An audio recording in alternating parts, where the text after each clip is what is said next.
ইয়া, এই লোকটা মরে গেছে, তাড়াতাড়ি গাড়িতে তোল, কেউ নেই আশেপাশে, তাড়াতাড়ি টান, ট্রেনে গাড়ির কাছে নিয়ে যেতে হবে। এক কাজ কর, এইভাবে নিয়ে গেলে হবে না, তুই একটু সাইডে গিয়ে দেখ কেউ আছে কি, নাহলে লোক ধরবে। একে কোলে করে তুলে নিতে হবে, এমনভাবে নিতে হবে লোক যাতে ভাববে এ যেন বেঁচে আছে। ঠিক আছে, চ চ চ, গাড়ির গেট আকল, কেউ নেই, তাড়াতাড়ি এই টায়ারে ঢুকিয়ে নে গাড়ির ভিতরে। হ্যাঁ তাড়াতাড়ি দেখ, লোকটার পকেটে ফোন আছে কি, দেখ তো, ফোন কর ওর বাড়িতে। হ্যাঁ দেখছি, দাঁড়া, এর পকেটে ফোন আছে কি দেখি। হ্যাঁ এই তো, এ ভাই ফোন আছে, ফোন আছে, এর বাড়িতে ফোন করবো। এ ভাই ফোনের সাথে কতগুলো টাকা তো, যাক তাহলে ভালো দান মারা হচ্ছে। টাকাটা ডাক, আজকে আপনাদের সন্ধ্যেবেলা পাঠিয়ে হবে, ওর বউকে ফোন কর। রিঙ্গো হচ্ছে। এই সময় আবার কে ফোন করে? হ্যাঁ, এই তো আমাদের বর। হ্যাঁ বলো, কোথায় তুমি? হ্যাঁ হ্যাঁ, কি বলছো? বস, ওর বউ ফোন ধরেছে, দে ফোনটা আমার কাছে, দে দেখি আমি বলি। হ্যালো, তোমার বরকে আমরা কিডন্যাপ করছি, এক্ষুনি 50,000 টাকা নিয়ে আসতে হবে, তবে তোমার বরকে ছাড়বো, না হলে ছাড়বো না। এই পাহাড়ের কাছে চলে আসো, এক্ষুনি জঙ্গল আছে, এই জঙ্গল। হ্যাঁ কি বলছো? আর কে তুমি? এখন আমি কি করবো?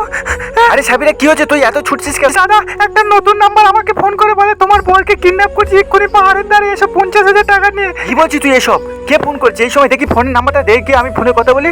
হ্যাঁ হ্যালো, হ্যাঁ কে, কোথায় যেতে হবে বলো? পাহাড়ের কাছে, ঠিক আছে আমরা এক্ষুনি যাচ্ছি, টাকা নিয়ে, তাড়াতাড়ি চ তুই আমার সাথে। এই গাড়িটা মনে হয় তো। হ্যাঁ পাহাড়ের কাছে দাঁড়িয়ে আছে, মানে এই গাড়ি তো। আরে ভাই, তাকে কার নিয়েছে দেয়, সেই আরবি পুলিশ শাইন, তাড়াতাড়ি আমাদের এখান থেকে পালাতে হবে, গাড়ি স্টার্ট করি। এই গাড়ি দাম করো, পালাচ্ছ কোথায়? তোমাদের টাকা দেবো বলে এনেছি তো, তোমরা দাঁড়াও, তাড়াতাড়ি একে ফেলে দিয়ে পালাতে হবে, নাহলে ধরতে পারলে আজকে জেল হয়ে যাবে 5 বছরের মতো। শাইন, আরে ভাই ওর আর কোনো চিন্তা নেই।